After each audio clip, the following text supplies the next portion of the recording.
le premier épisode, je dirais fin janvier.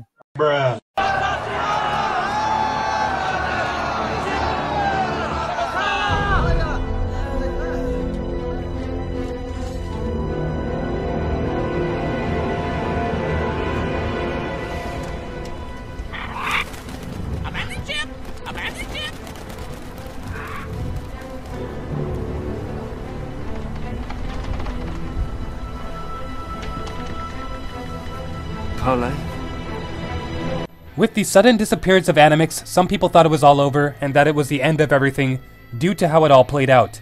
Today we will try to enlighten you guys on what happened and how things played out the way they did, and why we ended up with various Bleach fan animation projects from Animix to Retro Rhino, and also Bleach Brazil to the Tensei Productions team.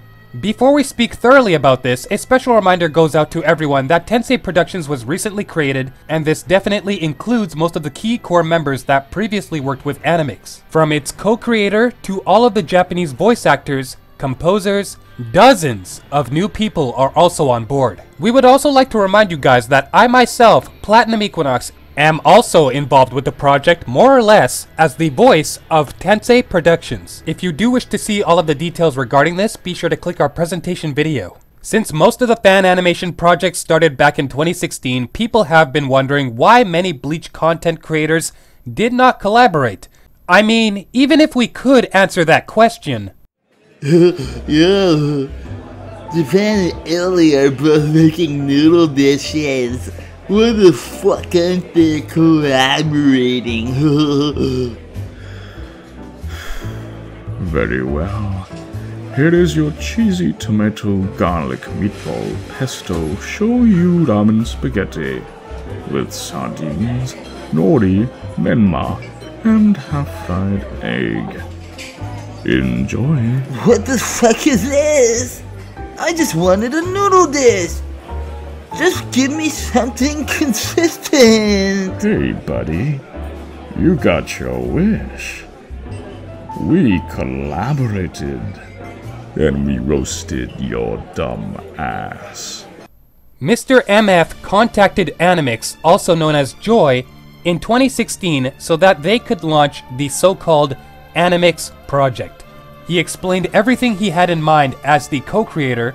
In addition to the voice actors and the writing, he mainly took care of the casting, while Animix was focusing on the animation. As recently announced, Animix told the team back in April of 2018 that he was no longer able to work frequently on such a project because of his health issues. But now it remains a little more complicated than that, since the heart of the matter originally comes down to what was seen as a lack of transparency on Animix's part.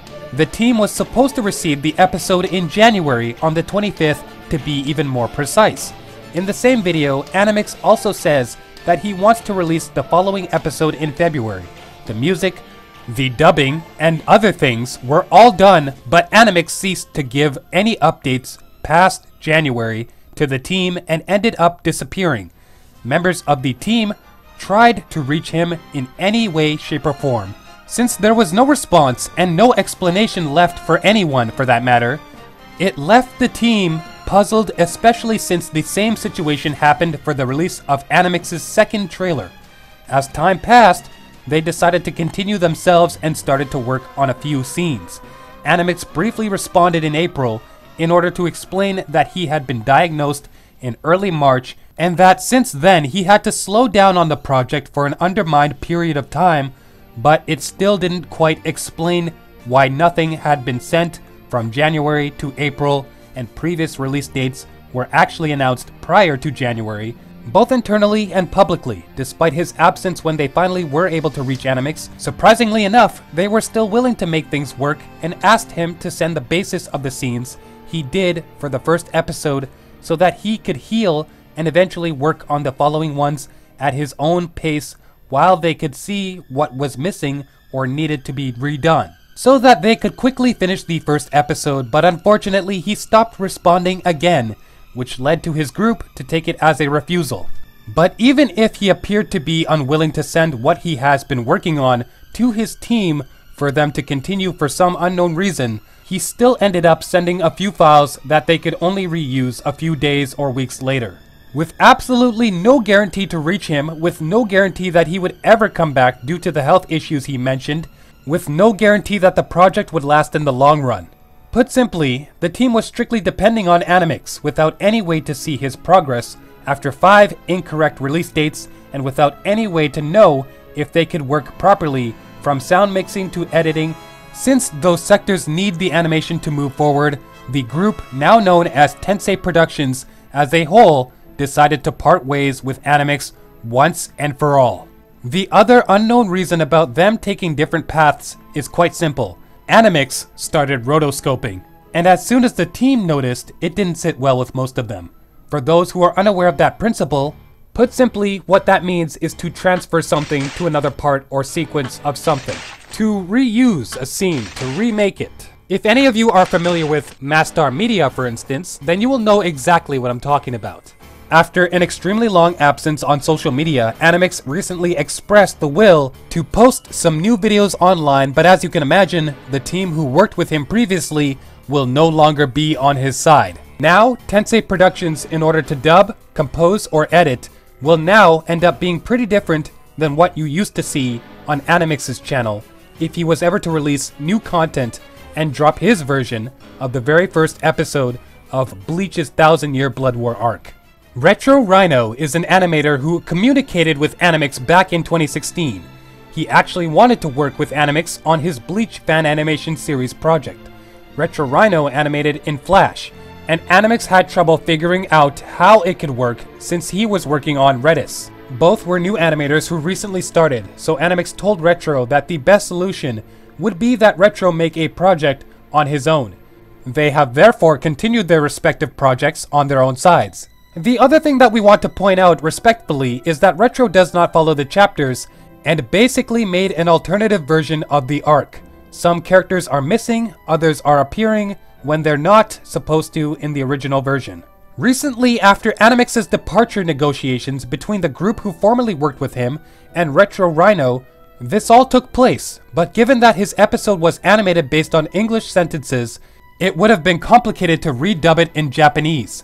Although complicated, it remained theoretically possible. Both groups had several exchanges about it. Retro claimed that he would come back to them, but since no response was ever given, they decided to re-establish and increase the group so that they could continue the arc themselves. And with all of that being said, we know Retro Rhino's project will be great. Please be considerate and strongly remember that supporting one project doesn't prevent anyone else from supporting the other. Please be respectful. Retro's version will be dubbed in English, while our project will of course be dubbed in Japanese with subtitles. Mr. MF is a respectful leader who has used a lot of time approaching different, brilliant imitators, and of course, as a result, we found people who are now part of the team who can easily replicate the original Japanese voice actors. This has never been done before for any fan animation out there. Tensei will also change a couple aspects and extend a few parts as well. Tensei Productions is currently hard at work, doing their absolute best to bring you a glorious episode 1 of the 1000-Year Blood War. We've shown you the old trailer, but as we mentioned in the presentation video, things will be looking far different this time, but a whole lot better than what you've ever seen before in the past. The animation of Tensei Productions will be a little closer to that of Studio Pierrot. Of course, please remember that this is a fan animation project. As a friendly reminder, these pictures represent the brand new animation that will be produced by Tensei Productions. しっかりしなさいよ。午後には私と任務地に出航するのよ。それは分かってるんですけど、不安じゃないですか？私と一緒で何が不安なのよ。いや、そういうんじゃなくて、唐口町ってフォローの出現率も高いって聞くし、そんなところに行くのが僕みたいなのでいいのかなって。そもそも唐口町にはすっごい強い死神代行がいるって話だし、それならそんなところに僕なんかが行かなくても。はい、聞いてませんでした。何も言ってねえよ。Yes, this is not a joke, guys. This is what you will be seeing. The animation of Tensei Productions has taken a huge step forward. our Japanese dub is the real deal. The original opening and ending we will be displaying will be absolutely breathtaking, and of course, the length of our episode will be around 20 minutes. As I said before, Tensei production style will be close to that of Studio Pierrot's. We aim for true quality and originality so that many can be satisfied with the project itself. Also, please be sure to check out Bleach Brazil as well. He has a complete alternate version of the final arc on his channel already. His own version for the episode will be available to check out in the description below. Please be sure to subscribe and support Bleach Brazil for his future endeavors. People of Bleach's future, always remember to support the official release. Please support the content creators as well. Support the project whether it is Retro Rhino or the newly formed Tensei Productions channel. Please be sure to subscribe to Tensei Productions for more on Bleach's final arc, the upcoming episode later on in the foreseeable future, and of course our opening and ending. Please be sure to support it all. Your patience is important to us and we strongly value your time and cooperation. Other projects are also in the works. We are working diligently. Thank you all so much. Welcome again to Tensei Productions. Le premier épisode, je dirais fin janvier.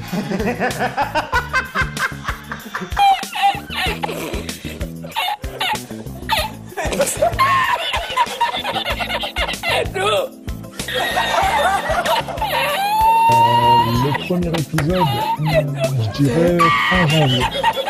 Le premier